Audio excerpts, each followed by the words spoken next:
Can I share?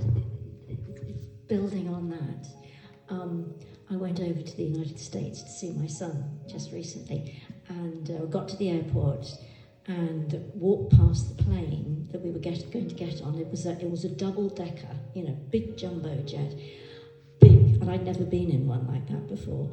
And it had a blunt nose. It was really quite short and stubby, and it looked like it was really weathered. And I was thinking, I know how heavy my bag is. I know how everybody else is. There are hundreds of people getting, is that really going to fly? And I really, really thought, I don't know. And then I thought of the Wright brothers, who back in 1904 had the faith to rely on a spiritual law, if you like, that they couldn't see, the law of aerodynamics.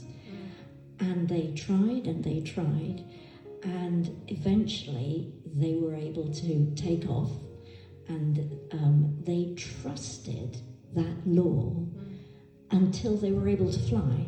And I was just thinking that, whether it's, the tiny little, it was made of wood and paper and really nothing like a plane today, and yet it's the same law that was governing that plane as was governing the jumbo jet. And I was thinking, well, that's like God's law.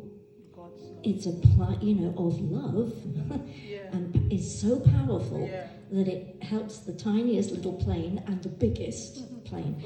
Likewise, the smallest problem and the most massive one that you can think, how is that going to be resolved? But it works. And it takes trust. I just thought that. About the aircraft as well, it's going to